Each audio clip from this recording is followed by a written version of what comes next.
Hey, Padres, welcome to our discussion for Star Wars Visions. It is going to be our first uh, broadcast with my new co host, Kevin Crouch. Hi, Kevin. Hey guys, how's it going? So, Kevin has been a huge Star Wars fan for his whole life, as I repeatedly reminded. Um, but he's going to introduce himself. Yeah, I've been a Star Wars fan for as long as I can remember. When I was 5 or 6, somewhere around there, uh, my family took a trip to Colorado, and we stayed in some cabins. And my sister and I, being nosy little kids, went rummaging through the cabinets and stuff in the bedroom we were in, and the only thing we found was a copy of the Star Wars trilogy. And it was the boxed set with uh, where Yoda and Darth Vader and the Stormtrooper are all on the cover, and like on the side had all the different faces. Um, and you can tell I'm a Star Wars nerd when I'm sitting here describing a specific box set release on VHS. But What does that say about me when I remember when that came out? well, yeah, there you go.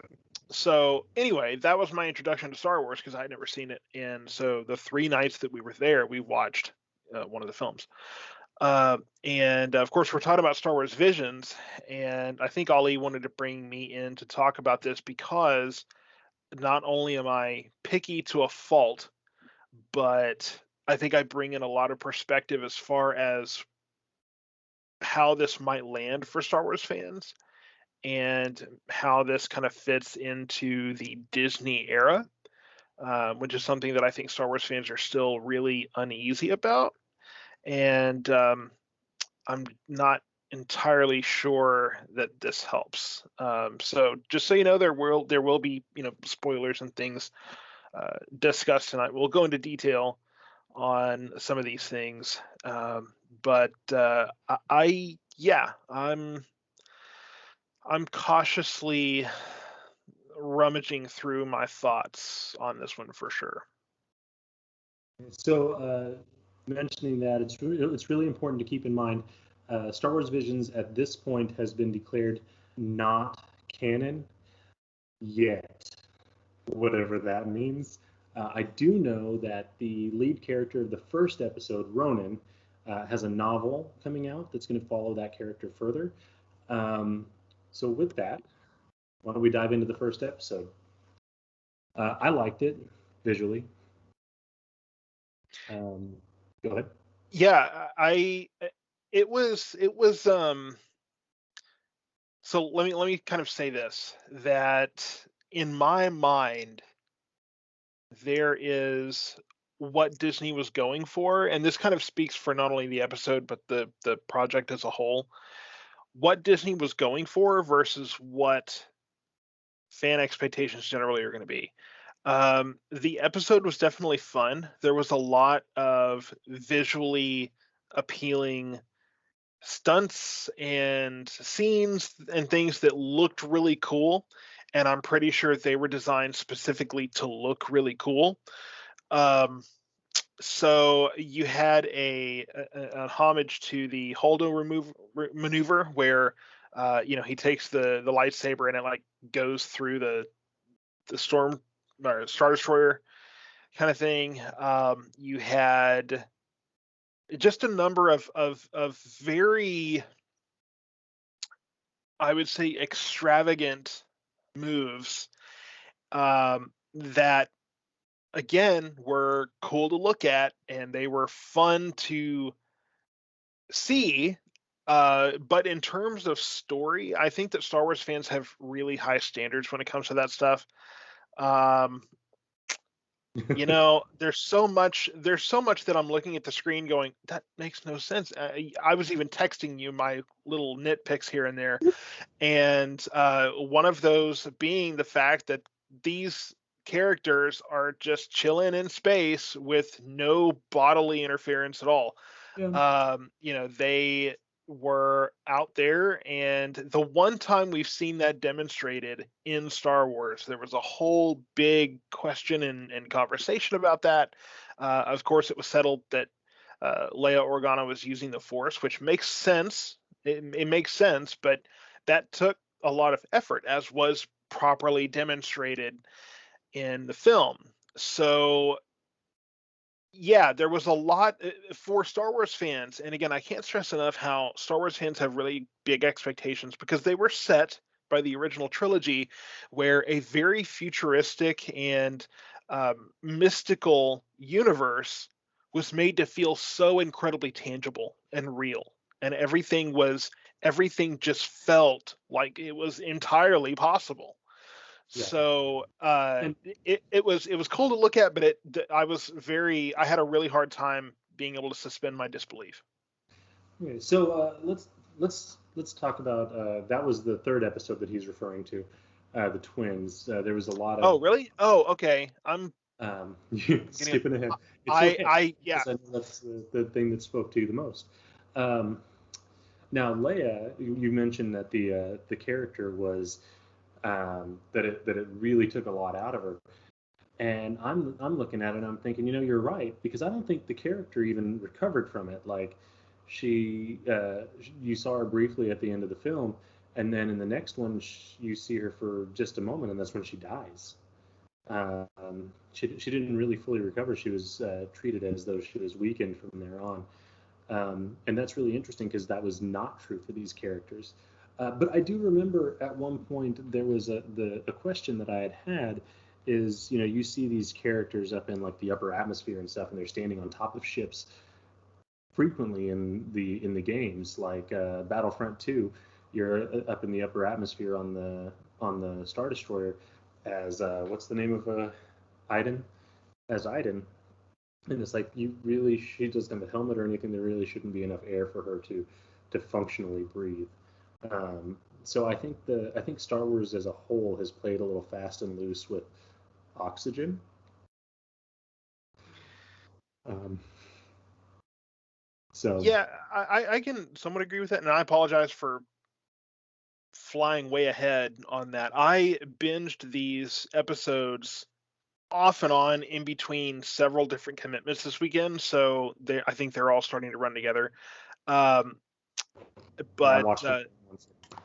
Yeah, and as far as the first episode, I've refreshed my memory here, and I will say that I think the first episode was one of my favorites, uh, because you do have the Sith that went rogue, finding out that he is a Sith, and that kind of.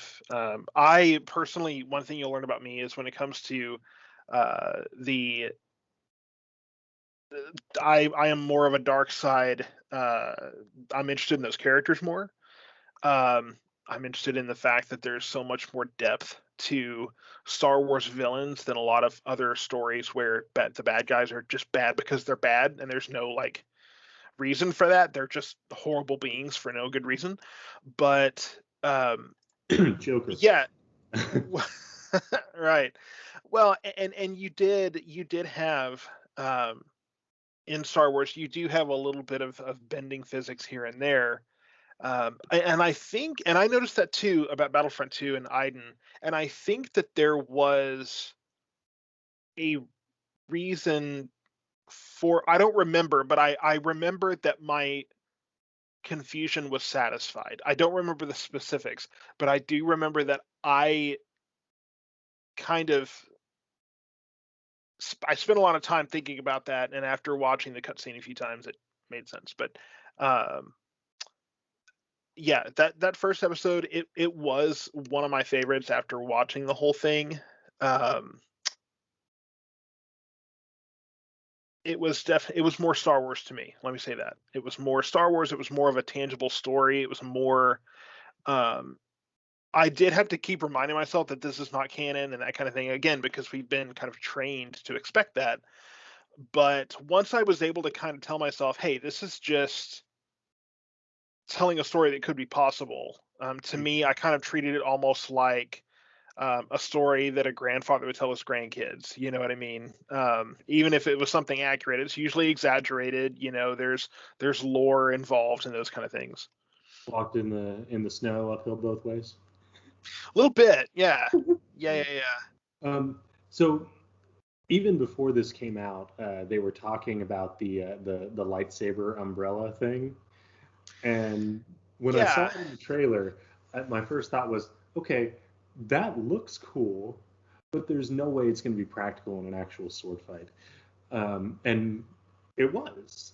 Yeah. Like, it was a really neat. The end popped off after he did the first thing. So when he went into the actual duel itself, the end popped off and it was a regular lightsaber, and that is freaking cool. Yeah, and it really, if anything, I felt also a pretty heavy nod to Japanese culture and to that background, because he says, I need this droid fixed by the time this teapot whistles, or by the time the tea is done, or whatever the phrasing he Yeah. used there. And that is such a thing that a Japanese warrior would say. And I liked that. I liked the fact that you had a more mixed between primitive society and advanced technology, that was kind of consistent in the series a little bit. But I will say that I think they did a good job of putting that episode in the very beginning, because I think it kicked things off very well. I think it introduced well, the Star Wars aspect, the Japanese culture, and also just the anime. The animation was very good. I felt it led into things very well, very very well. I also, in that particular one, I enjoyed the black and white aesthetic a lot. It kind of had that red was really the only color that you saw. And I know it was just a trick of the light, but a couple times, because of the choice of colors, like when it got up like next to his face, I was like, I almost thought I could see colors in his face, and I thought that was just a really cool like effect. So it was a great one. I will say this, and this is almost true across the board. There's a couple of them that I kind of felt like it was successful, but the lack of context, like where in the overall story it might fit, was a little weird. So, I mean, here you had two Sith, or maybe just Dark Force users, dueling with very, very little actual description of what was going on. Uh, so, to me, that one, there was a lot of not story, but God, it was pretty. Yeah, and you know what? I noticed the same thing. Kind of looking for context clues there. And if I remember correctly, I think that I saw a First Order logo, um, if ever so briefly, on of course, the main villain in the story. I believe I noticed that, and not that that was supposed to be used in a canonically correct way or anything, but that's what I noticed. But I do think that she might have said the Empire. So again, they're kind of just throwing things around. Yeah, But I mean, I guess I was less concerned with where it fit, because if anything, not having that context helped me stay involved, because if there was context, I would have been distracted by trying to figure that problem out alone and not looking at the overall story. And these are, I like a good story.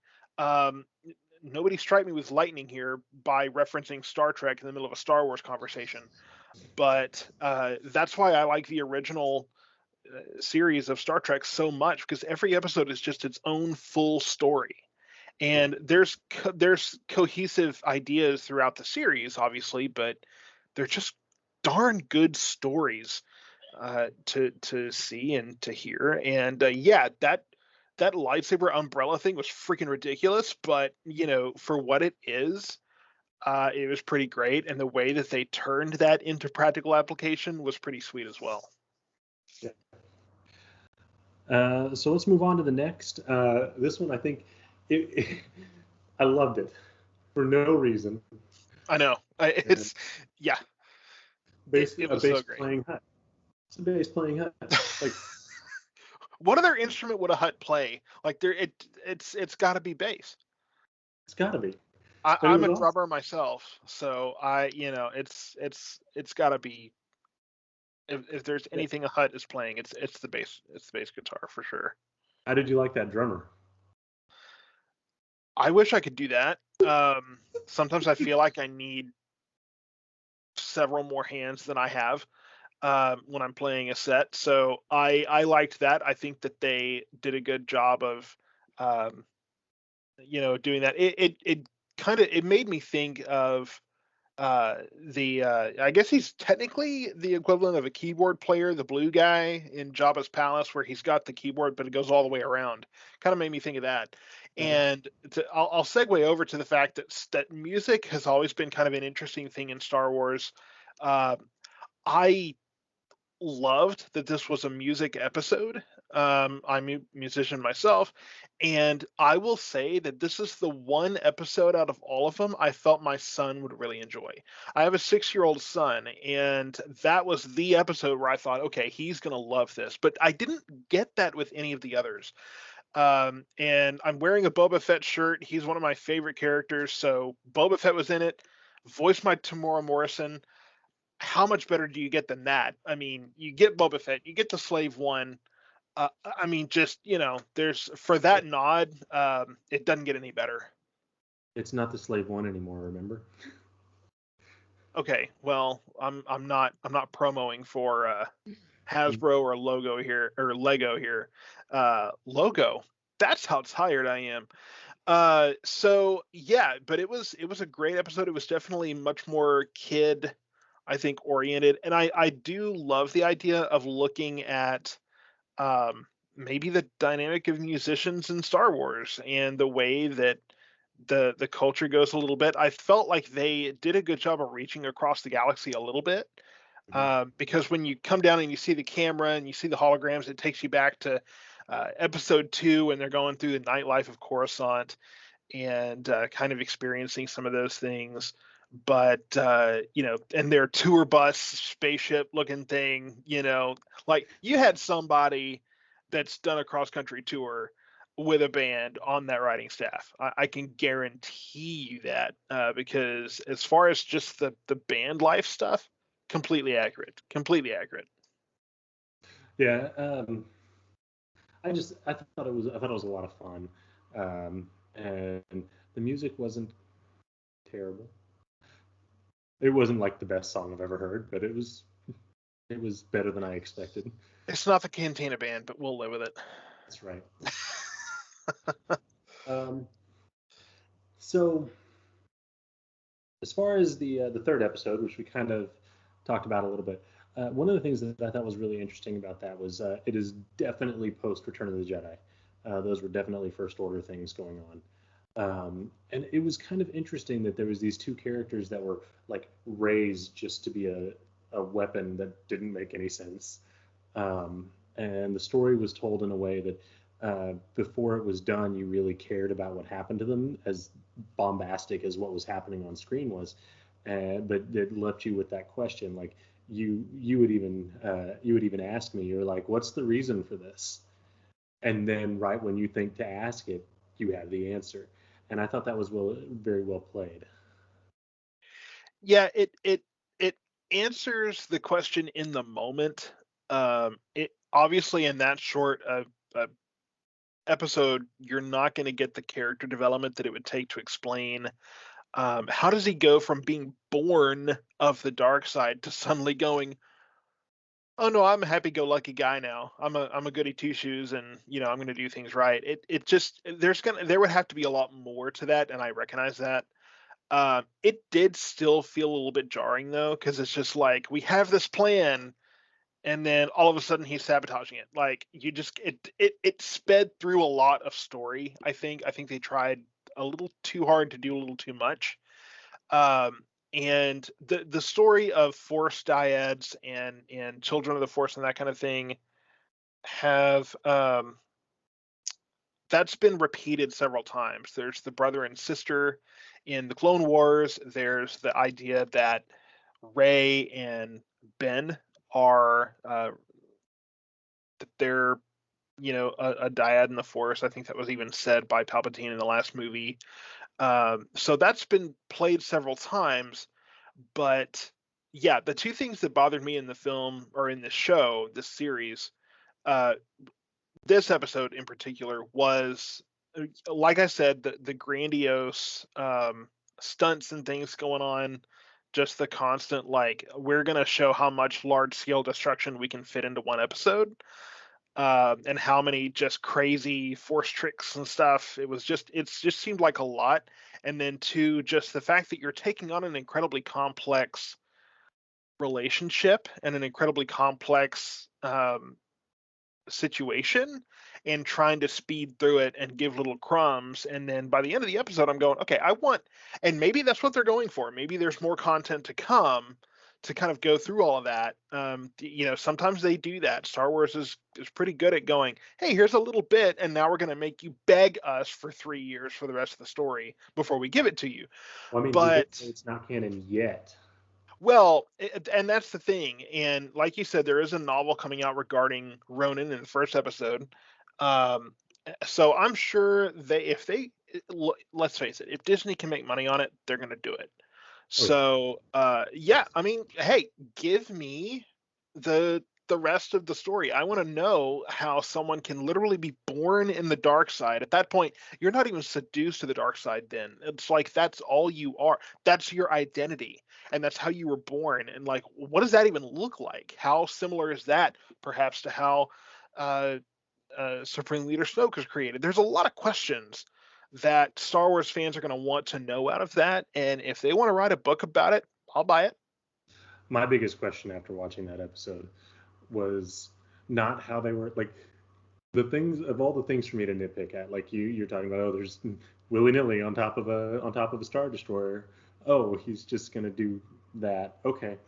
My thing was, dude was standing on the nose of an X-wing when it went into hyperspace. It crash landed into a planet, and he's just like, "No, I'm fine." Right, right. And he talks about hyperdrive, and then like the hyperdrive didn't actually happen for another like 45 seconds. It was kind of odd how that happened. But yeah, you put, even if you just put super thruster energy into that X-wing, he's just chilling on the nose of it with a like 80-foot long lightsaber or something. I don't it just Sure, it was longer than that. like I say that That's a star destroyer in half. well, right. I'm failing terribly to exaggerate, but you, like I say, it's just the things that were pulled off were so grandiose that it took me away from that practicality of Star Wars. And it's like, let's do 3 movies worth of story in 20 Sure. minutes. And the things, it really felt like the episode felt like it sped up as we went on. And it really feels like when you're making a sign and you start running out of space for the letters because you made the other letters too big. It's like, okay, we have to pull off these ridiculous stunts and this insane combat to wrap this thing up because they told us it had to be like 20 minutes or less. So, it just, the story is great. The characters I think were great. Some of the stuff was really cool what they did, but I think that they did way too much with way too little. I think that's fair. I also would kind of like to know more about the tentacly lightsaber whip thing that she had going on. But Yeah, I was getting some serious Ursula vibes with that. Like she like got big and bad, and then her lightsaber turned into like big whip things and big tentacles. Like she and at that point, she was tearing up her own ship. right. And I do like that, it was showing off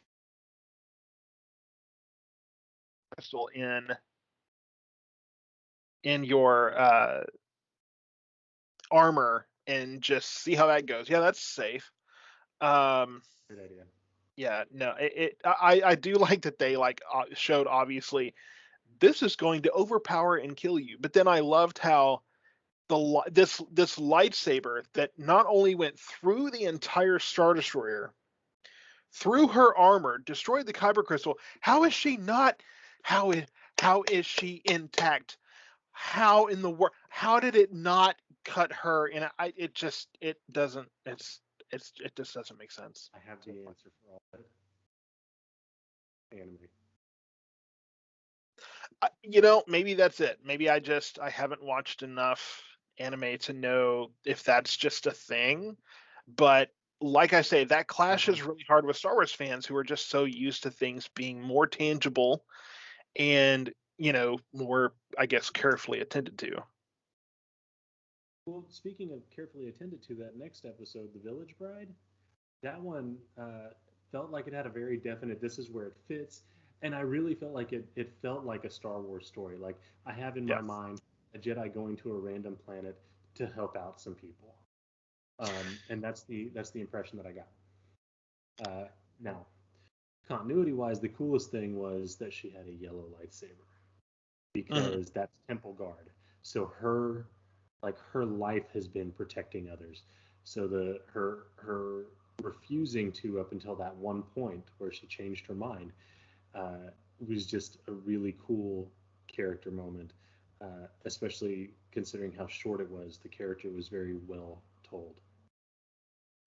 Yeah, and I liked the fact that we got to see a little bit of a marriage ceremony and just some kind of regular life for people, and going through that and seeing something that we haven't seen before. The only marriage ceremony we saw was the clandestine get together of Anakin and Padme. People holding hands and awkwardly kissing. Right, which was the worst.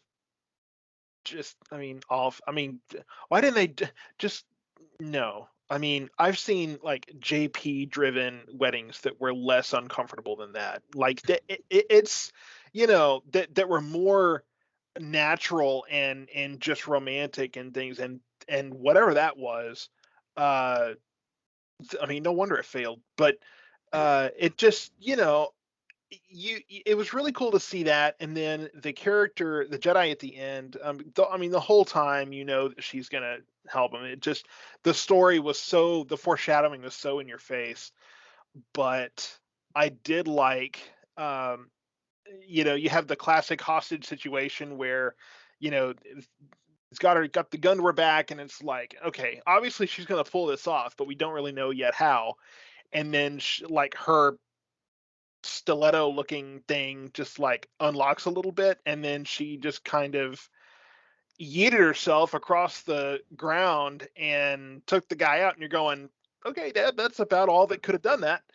And yeah, so it was a fun episode, and it was fun, and it was executed well. I think it was done well, and that character, there was some good character development done in a short amount of time. I think that this episode did it much better than others did. I agree. One thing that I was left wondering after at the end of that episode is who was the old man. It was really interesting because it's implied that the planet they were on is the home planet of the Jedi Master that trained her. Right. But then, I mean, she spends the whole episode. The old man only talks to her through the whole thing, and then he wasn't there at the end. So he wasn't a Jedi, but he was a friend of a Jedi, and then he wasn't there, or was he just never there? Oh, exactly. And that's, the more I thought about it, I kind of thought, this might be someone she knew and is now just a voice in her head. Of basically the personification of her conscience. I think that's really what it was, and just her expectation of, this is what my master would say, Yeah. that basically putting a body to that internal conflict. I definitely think that's what it was, because when she took everything on and she did it, it was just her. She didn't need. She had resolved that internal conflict, so he wasn't there anymore. At least not in the way that he was before. So I definitely think that you were onto something, and I think that if he wasn't there, if it is a fact that he wasn't there, I think it's pretty clear just from the execution of it in the show that that's they're kind of illustrating what's going on in her mind at that point. Yeah. Now the interesting thing on that one as well is that it's the one that is most clearly has a place in time. Like it was definitely right after the purge. Hmm. Um, Now the next episode isn't quite so clear, and I'm kind of curious about this one because first off, the Ninth Jedi, the fifth episode of the series, was by and large my favorite one. I thought the story was amazing, and I liked the idea. It felt kind of like a flip on the usual Star Wars story, like it's a flip on the prequels. So here you have a universe where the Sith have taken over and the Jedi are the hunted, and there's only a handful of them left. And that was a really really fascinating take on the story, as well as this idea of even though the Jedi have fallen, they're finding new ones. But it's been so long since the Jedi have fallen that nobody knows how to make a lightsaber. On top of that, um, Ninth Jedi was animated and produced by Production IG, who I love. They did Blood Plus. They did just a whole bunch of anime that I love. So that also might have influenced it being my favorite. um, Yeah, it definitely didn't. It didn't feel like it was anywhere cohesive within an existing Star Wars story. I was fine with that.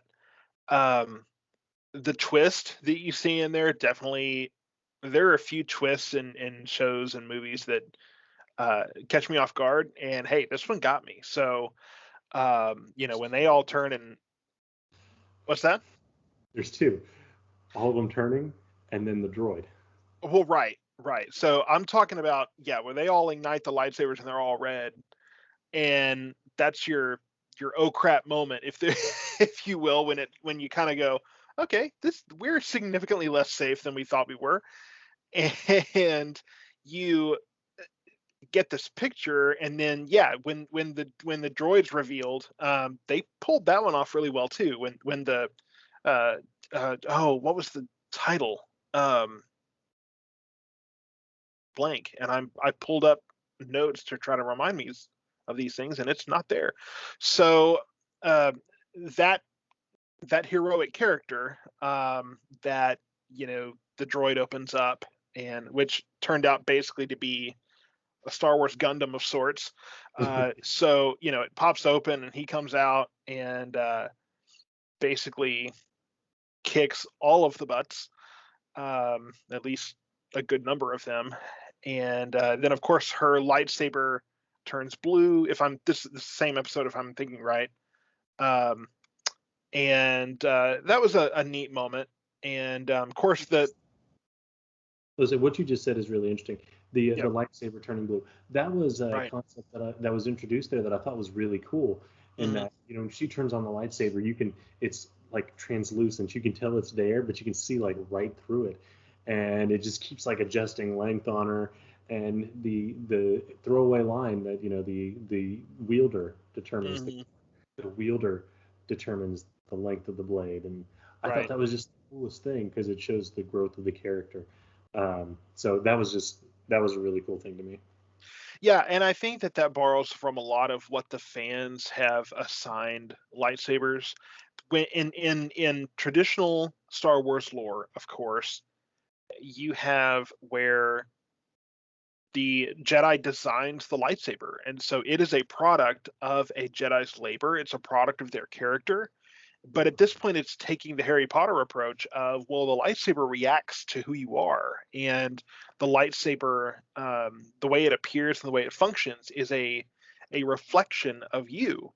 Kind of like in Harry Potter, the wand chooses the wizard, and these kind of things. It's a reflection of who you are. And there's always been an effort by Star Wars fans, whether it's ever succeeded in canon or not, I'm not really sure, of, well, this color means this and this color means that. In reality, a purple lightsaber means that Samuel L. Jackson wanted a purple lightsaber.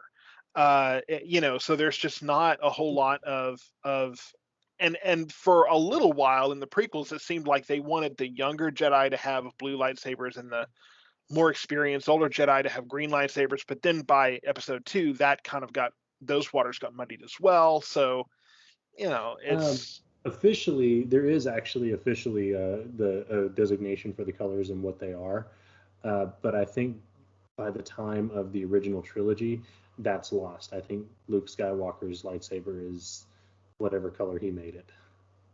Right. And well, Yeah, and it's symbolic because you have in Empire Strikes Back, it's blue, and he's fresh, he's green.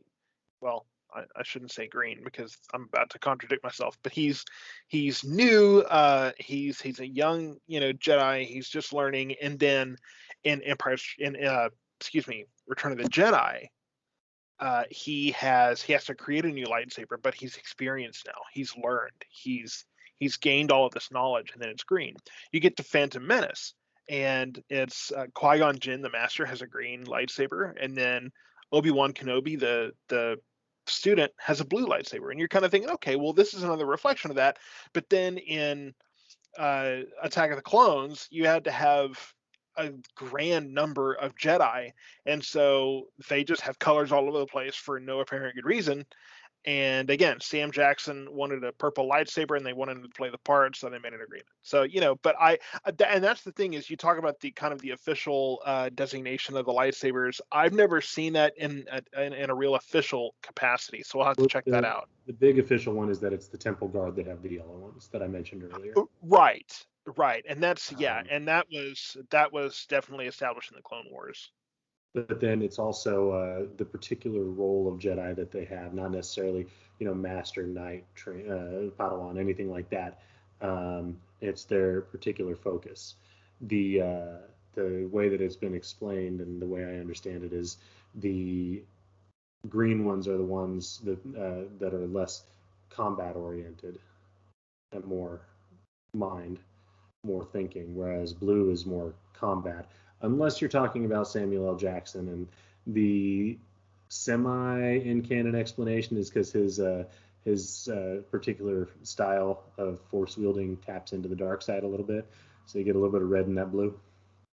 Right. I don't know how canon that is anymore, but it for sure is Legends. But yeah, there's some different takes on that, but. I did like the idea of the lightsaber being affected by the wielder quite a bit. I thought that was one of the neater things. It's production IG. It's just gorgeous. Yeah, it was well done. It was a very well done episode for sure. Now, the beautiful animation from the Ninth Jedi gave way to what I can only describe as Mega Man in Star Wars. That's great. I mean, like animation looks like watercolors or something. It's just so fluid. I mean, the older guy, the older Jedi, he looked like Dr. Light. The table that he was built on, he even TOB1 had a very Mega Man Astro Boy-esque look to him. Yep. So I really felt like it was Mega Man in Star Wars. And, just like Mega Man, TOB1 dreams of being a real boy. Well, right. And that's what I was about to say is, when Star Wars Rebels came out, we all joked about Space Aladdin. Now we have Space Pinocchio. So we're just going to go right down the line and give all these nicknames. But yeah, so TOB1 was the only episode that, partially due to the fact that I had a full tilt day today, I fell asleep a little bit in that episode. The last I remember is that he was told to go find a kyber crystal, and he was looking around the desert for a kyber crystal, and that seemed, and again, it did seem a little bit dull that the story is okay, well, this droid's going to become a Jedi, and it just felt like, okay, buddy, go look for a kyber crystal, go play outside while I go do some work. I mean, nothing felt like it was real and at stake. And I think that it was probably intended to be like the second episode, kind of just a fun episode, at least from what I could tell. At least at the beginning, that's the way it was a little bit sold. It was kind of whimsical and things. Now, you're signaling obviously that it did not end up that way. It was kind of whimsical, but he does he did find the kyber crystal. It was in the basement that he was told not to go into. And he pushes a button, and it signals, and an Inquisitor shows up and kills the old man. Oh, So okay. Well, wow. He goes through and he completes the old man's work, but he also becomes a Jedi and takes out that Inquisitor. So droid Jedi? Yeah, that's a question in and of itself. But I do like the use of Inquisitors, though. I think that, and you notice that there is a very consistent theme in these episodes of these Jedi being hunted down. You had the second episode where the singer, the kid, was a Jedi, and he was kind of an exiled Padawan.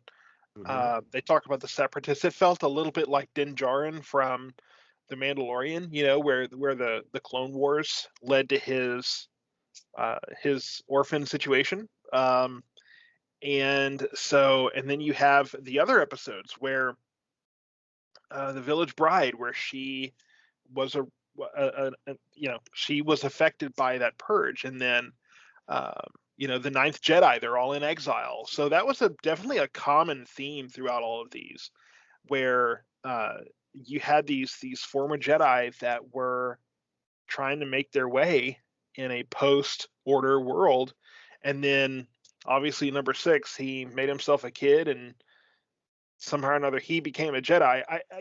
Droid Jedis, that's not a new question. That's been explored before, but it's definitely one I would wonder about, because then you start getting into midichlorians, and the Force binds us, penetrates us, it surrounds us, penetrates us, binds the galaxies together, and then was it Obi-Wan or Qui-Gon that said, the Force is found in all living things? But you notice in one of these episodes, it might have been that one or one of these episodes, it said the Force is in everything. So it didn't specify living beings. It was in that episode because the old man said it. Yeah. So he didn't specify all living things. So it just said in all things, in everything. So maybe that was a kind of a little bit of an underhanded foreshadowing there to kind of broaden that definition a little bit. It's interesting. I just caught myself. I was about to say the droid Jedi is something that hasn't been explored in canon, and then I was like, wait, it still hasn't been explored in canon. Well, and I don't think it's been explored in canon. It's definitely been explored in Legends and that kind of thing. And I think there another consistent theme in these episodes is kind of testing some of the boundaries. If nothing else, some of this could be Disney testing out some concepts in all of these episodes to see what maybe they can get away with in more canon stuff, to throw some things at the wall and see what sticks with the fans and see what they like and don't like. So I do have an overall idea of what Disney is trying to do, and we'll talk about that after we get through the episodes, because I really kind of want to hear what your opinion is on it. Now, you did mention that in general felt like all the episodes was about Jedi being hunted. The Elder was definitely not. It very much felt like it was the height of the Jedi. They're hunting down something. Yeah. And they come across, surprise, Sith. Right. Yeah. No, it's I nicknamed him Sith Roshi. And it was, and I looked, and it does say that it was prior to the Phantom Menace, as far as when things were going on. And yeah, that it was interesting when he supposedly took out the apprentice. And of course, at the end of the episode, you find out that he hadn't necessarily done that. But it was.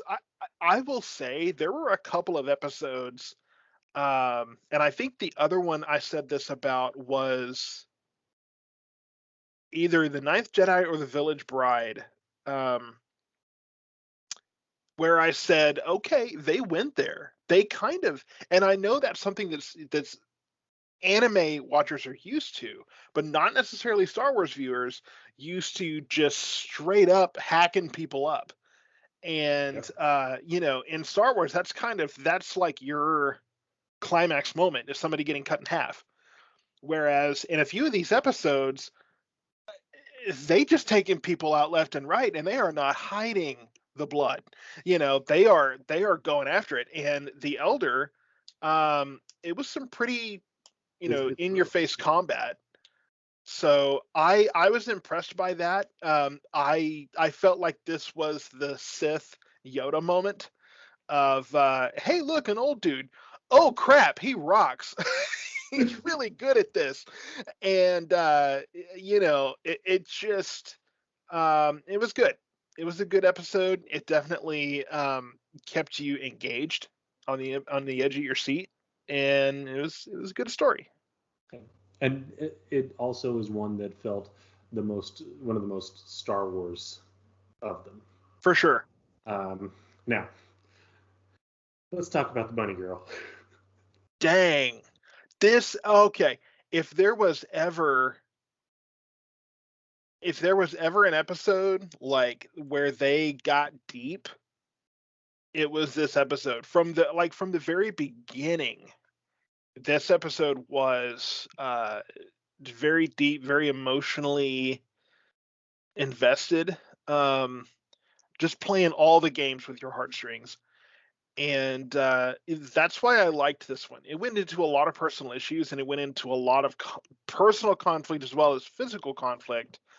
And this is bringing the kind of drama that anime is well known for, Mhm. where I'm sure our parents when we were kids all thought, oh, it's a cartoon, and we're like, I'm over here What? crying, shut up. Like, because there's even moments in Dragon Ball Z, where most parents look at that as a kids show, and yet just the emotional weight of some of those events is incredible. Like Vegeta's speech before he self-destructs. Ugh. Yeah. Yeah. That moment that he truly chooses to be a hero. Um, so the interesting thing about La Pinocho, if I had to be critical of it, because let's be honest, none of these episodes are perfect, but they were limited by time constraints. The Ocho, the whole cutting Yeah. off her hair thing, and then the next time you see her, she's completely different.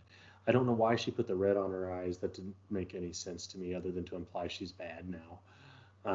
It just there was some flaws as far as that goes, but their conflict, like you could and this leads into what I'm going to say later about what I think Disney is doing. Their conflict was very real. Like you could feel it, and both sides of it made perfect sense. And then you had the little bunny girl who's kind of stuck in the middle trying to save her family. So there's all these things that contribute to a story that has an emotional punch that's beautifully animated. Um, the other thing that didn't make any sense is all of a sudden Lop could use the Force. Yeah. I hadn't picked up on that. Um, I think I was caught up in the personal story of it all that I didn't carry that away from the show. Um, I did like that there was depth to their conflict, and it wasn't just family sibling rivalry kind of thing, which they could easily have left it at that, but they did us the favor of making it bigger than that. Now, the interesting bookend on that sibling rivalry thing you just mentioned is that the Ocho, the sister, at the beginning of the episode, you see her saying, "No, Dad, you're bringing her into the family. This is my Mhm. sister now." And then at the end of the episode, she's like, "No, Dad, she's not even part of our family." Right. Uh, Yep. I didn't I didn't get a sibling rivalry feeling until that moment. Like, why did you give her the lightsaber? She's not one of us. Right.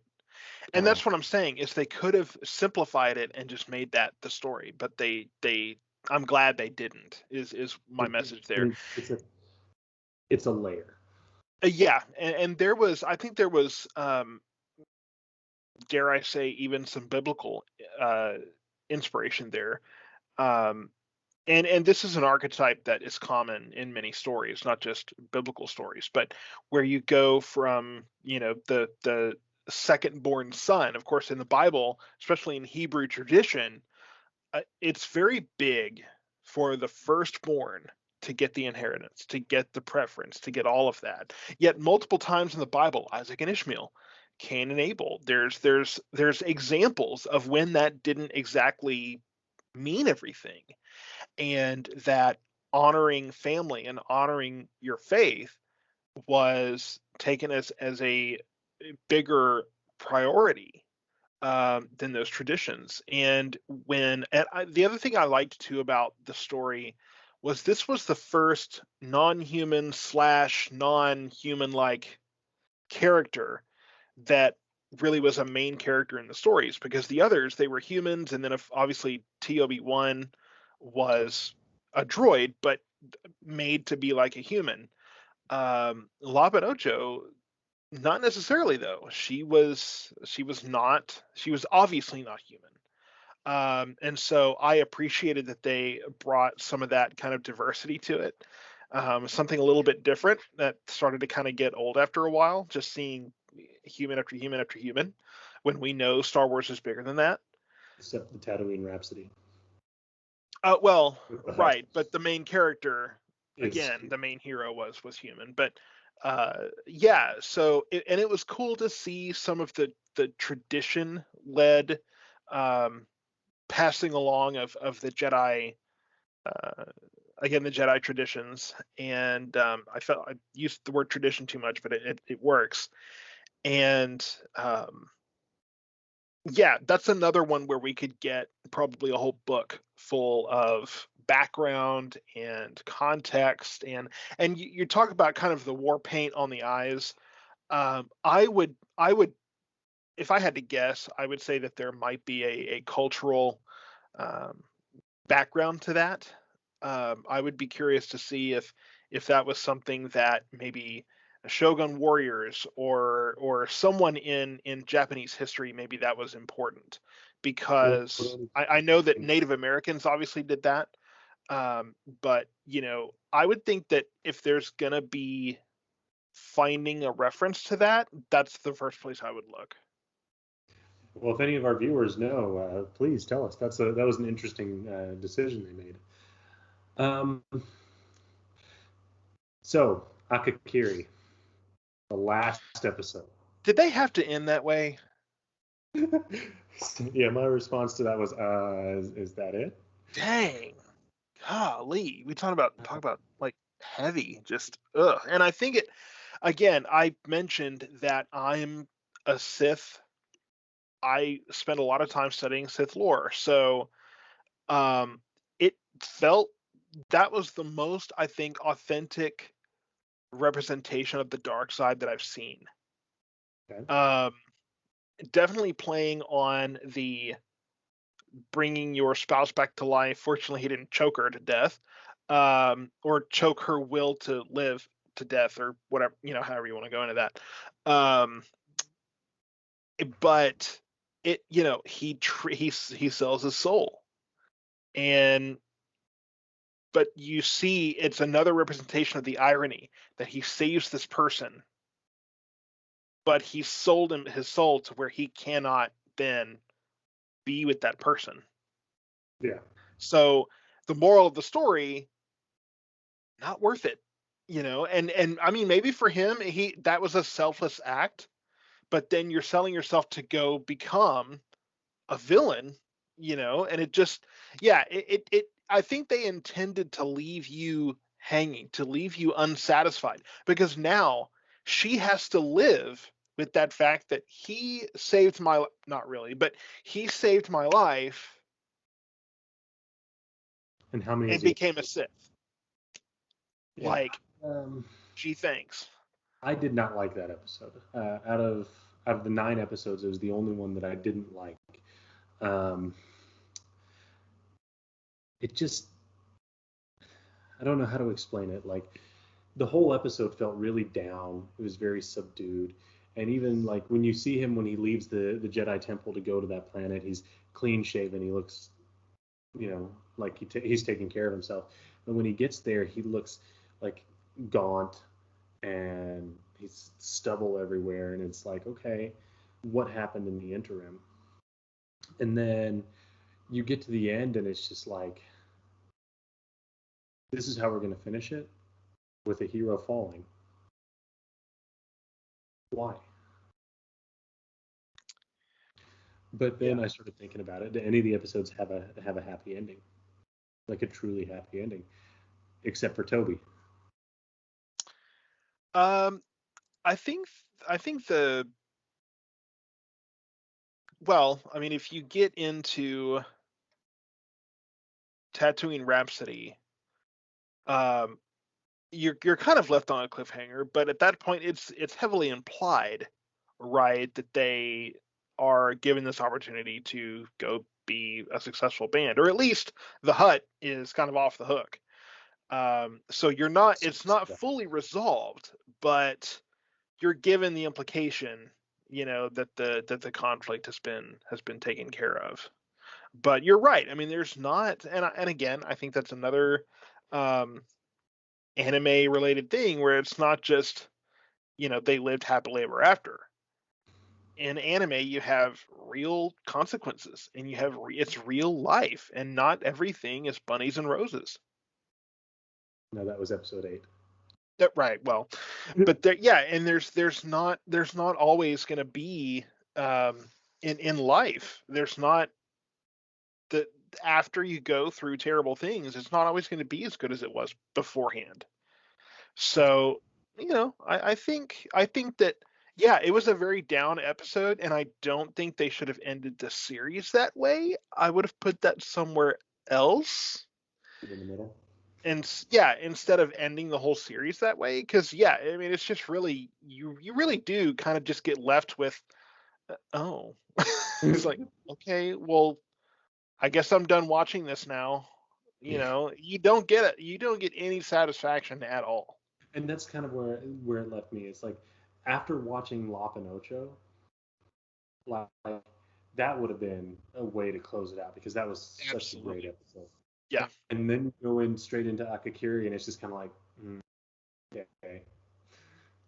So, and I'm looking, and it was Science Saru that did both Akakiri and Toby.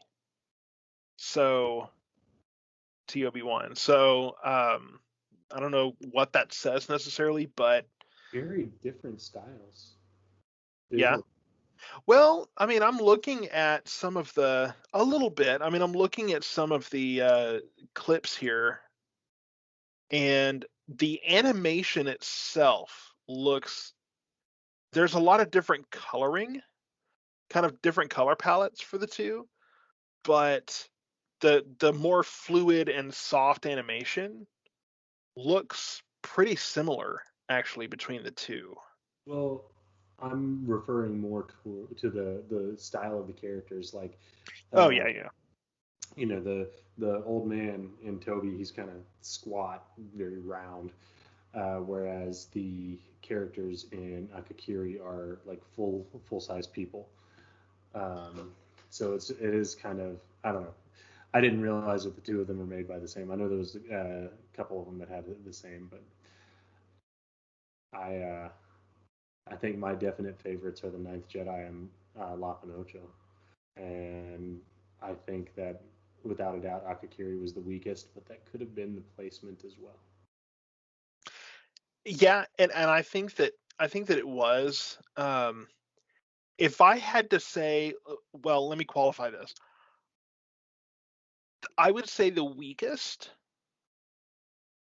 I think, and let me explain why I say this when I say it. I think the weakest of the whole series was Tatooine Rhapsody.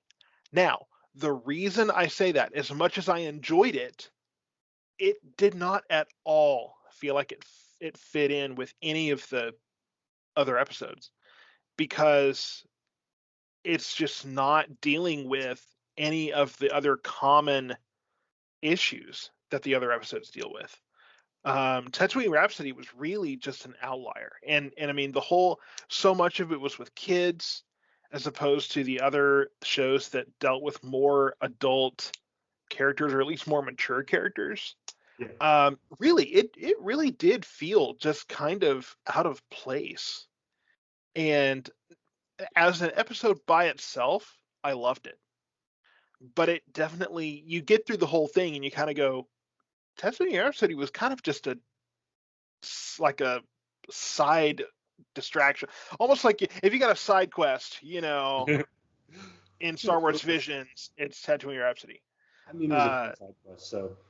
Yeah, exactly. I don't regret watching it. I just, you kind of forget about it after you've seen the whole thing, because you're not getting any kind of, it's not part of that repetitive Jedi versus Sith and Jedi being hunted and the exile and the struggle and these kind of things that you see in all these other episodes. It's musicians, they got hunted by a bounty hunter, and the bass player has family issues that almost get them all killed. So yeah, I mean, I can see where you're coming from. I just, I guess for me, I don't look at it as a whole story, because I knew it was going to be an anthology series, a bunch of different disconnected episodes. So I just look at it as, was this a good episode? Yes or no? And Akakiri was the weakest of the bunch. Right. Absolutely. And I agree with that take as well. I just say that in terms of, even though it was an anthology and you had several different stories, there was obviously a lot of repetitive themes.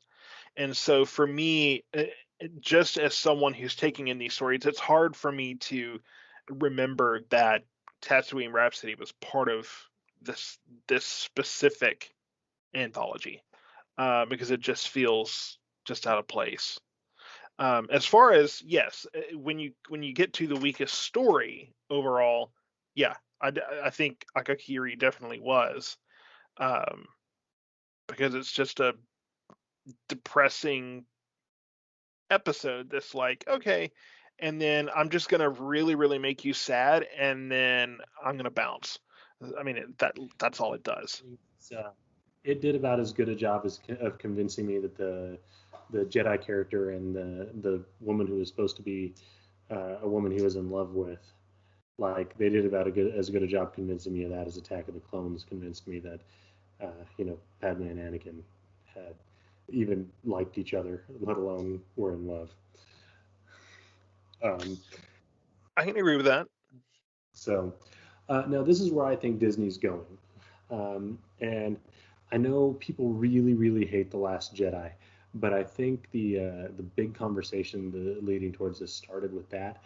But there were kind of signs of it throughout Rebels. I think that Disney's wanting to play a little bit more in the gray area between Jedi and Sith. I think they want to play a little bit more with the maybe not all the Sith are necessarily bad guys, and maybe not all the Jedi are necessarily good guys. And I've seen that a lot lately, especially if you look at Ahsoka. Ahsoka is such a popular character, and she is technically a gray Jedi. Yeah, and I'm on board for that. If they want to go into the ideas that, like they said in this series, they said, I think at least one time, maybe a couple times, that just because everyone interacts with the Force, but only certain people are so attuned and so sensitive to it that they become powerful. And it's talked about in Star Wars how these Force sensitive children are identified early. Sometimes they're not. What happens when they're not? What would have happened to Anakin had he never been picked up? So yeah, I mean, there's a lot of room to explore there, I think, for sure. I like I said before, I like the complexity of dark side characters. I think that they could have done a lot more complexity, and I think they explored this some too, with Count Dooku not necessarily being this self-interested guy. He had ideals. It's like they said, he's a political idealist. I think that I don't think they gave Dooku enough development, because they really, when they were talking about him, they talked about how he's a political idealist and he was a former Jedi and all these kind of things. But then when you interact with him, the guy's just a jerk. So it's just, there's I think that they could have done a lot more work there, in dealing with the fact that there's a clear difference between Darth Maul, who was raised to be an assassin. I mean, that was his purpose. That's all he knew. Yeah. And Dooku, also known as Darth Tyrannus, who came to that place out of a rejection of the Jedi, thinking that they were not doing things the right way, and we come to find out he was kind of right on some of the things. But then it's just like, oh yeah, he's just a baddie who kidnaps some kids with Palpatine, and that's that. When you look at because at this point there's definitively three creatively different eras in Star Wars. There's sub stuff like the High Republic and all that, but you have the original trilogy, which was very black and white, good, bad, and then Anakin. That mentality carried over a little bit to the prequel trilogy. They had to carry it with a little bit more nuance because Darth Vader was evil until he wasn't. Whereas here it's those shades of the things that would lead him to become Darth Vader had to be there, so it had to live a little bit in the gray. But Anakin was again the only thing living in the gray. Then you get into the sequel trilogy, and all of a sudden this is coming off of Rebels, which if you haven't watched Rebels, I know you have, but I'm talking about to the viewers. If you haven't watched Rebels, it is my favorite Star Wars animated series. It is brilliant, top to bottom. It really, really digs a lot into some of that in between, and I feel like that was influenced a lot. I think that's a Disney thing. I think they want to play with that area because it hasn't been done. So, to your point, the prequel trilogy was written at a time when George Lucas still had this idea of this is good, this is bad, that's it. I think George Lucas was more nuanced than that. And you look at some of the deleted scenes, one of them in which one was it? I think it was Return of the Jedi, actually, where an order was given to fire the Death Star 2's turbo laser on Endor, and the Imperial officer says, "We have men there. Like, hello, we haven't evacuated or anything." And that's trying to give some sympathy to make the Imperial characters no, sympathetic. I know, and I'm getting there, but Okay. I think that it definitely gives more to it. And then even in Empire Strikes Back, Vader, he's calling through the Force to his son, and some people have said, "Oh, he was just trying to trick him." No, I think it was deeper than that. I think that George Lucas was more nuanced than it may have appeared. I think that he did want to show some conflict with Vader. The Emperor is just 100%, ain't nothing there. Now, you have to remember too that when he made the first Star Wars film, he wasn't necessarily gunning for a trilogy. This was a do or die, let's see how it goes. And that's why you see more nuance to Vader as the movies go on. But I do think that Lucas was more nuanced than you're perhaps giving him credit for. Well, and that's where I was going with it is that really when you get down to it, the only character that had real nuance is Vader and Anakin because it was his story. I've made the argument always that if you look at the original 6, Darth Vader is the protagonist of the story, and Luke Skywalker is the antagonist. Because the first 6, it is Darth Vader's story. And I think that's so. I think he is the most nuanced character, and that those subtleties are there because that is what he was written to be. So it's the ancillary characters that lacked it, which is something that's been kind of fixed post Lucas era.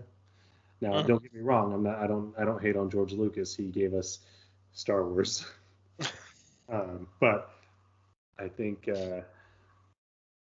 he got. Well, he also gave us Jar Jar, but go ahead. Yeah. I had to say something. But I think he just got a little stuck on his on the idea of Jedi versus Sith. That's it. As opposed to maybe it's not so black and white. Right. And I completely agree. And I, that's one reason why I like the Darth Plagueis novel, because it lends a lot of nuance to Palpatine. Shows how he came into being who he was. And obviously, evil was pretty easy for him to, slip right into. But again, it shows that, there's more to him than just, he's this bad guy pulling the strings and that's it. So, and I think that was the blessing that was the expanded universe, now Legends.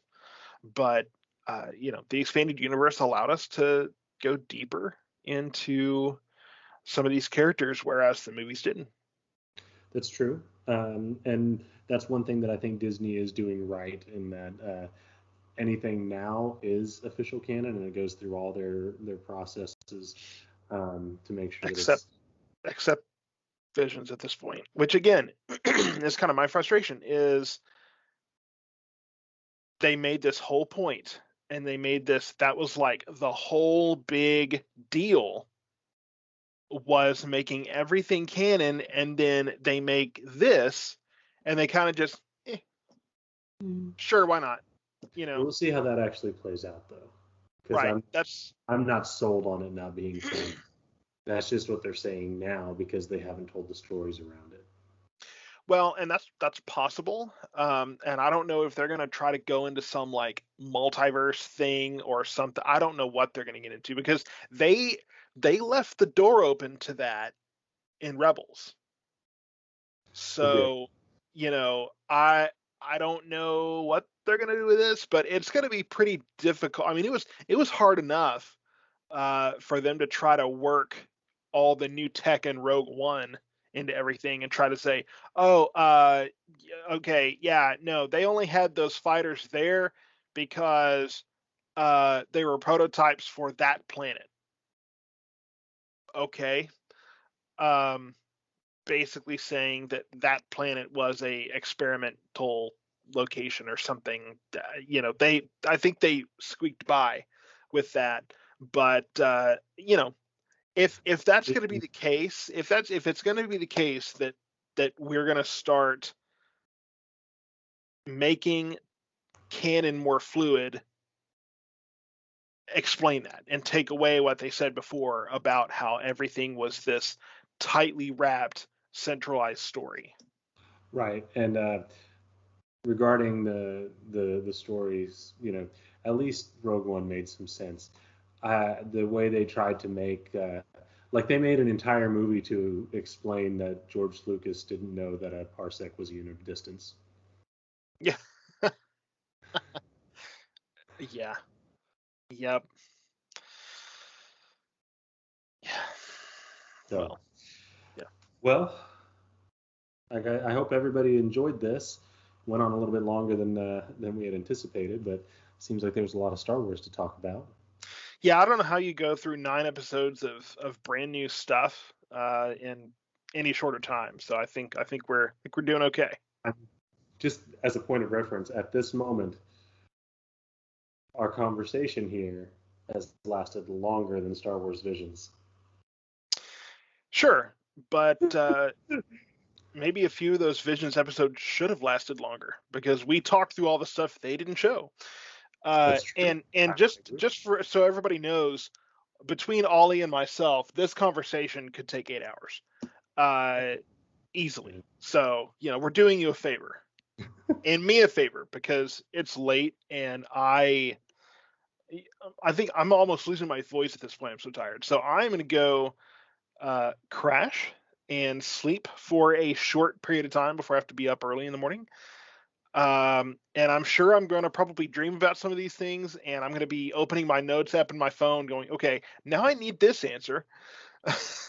That's my trouble with watching stuff like this, is because I have a mind kind of like that of Thomas Jefferson. It was said that he could not sleep unless he had a quandary to work out in his head. And I think that goes to my ADHD or whatever it is that I have, that that a busy mind is relaxing to me. That if I don't have something to mitigate in my head, something to think about, something to work over, the silence is deafening, and I just can't relax. So I'm going to go try to figure out, let's see, what can I work on what is wrong with the people that wrote Akakiri? Maybe I can just turn into a psychiatrist and try to figure out what in the world is with these people. I don't know, but I'll find something, I'm sure. I think I'm going to spend my time trying to figure out how a droid became a Jedi. I'm not going to touch that. I'll let them figure that out if they want to, but I'm going to start digging into Star Wars existentialism. I'm going to have to watch that episode. Well, like I said, I kind of fell asleep in the middle of the episode, which was my fault. But I'm gonna have to go back and watch it and specifically pay attention to that aspect, because maybe he's not necessarily a Jedi. Maybe there's something else going on. I don't know. I'm determined to find it. I'm determined to find something. All right. Well, Kevin, have a good night. Everybody, have a good night, and thanks for visiting. Or a good day. I don't know when this will be uploaded, so good morning, good afternoon, good day, good night. Whenever you're watching this, hope it's a good one. We've had a rough few years here, rough year and a half. So hope your family is well. Hope you are, things are looking up. I know that Ollie and I, a short thing about us, we were friends for a long time and kind of lost contact and rekindled. So it's been good for us to kind of vent some of those things back and forth. So hope everything is going well. And if it's not, I hope things go a lot better soon. Have a good night, everybody.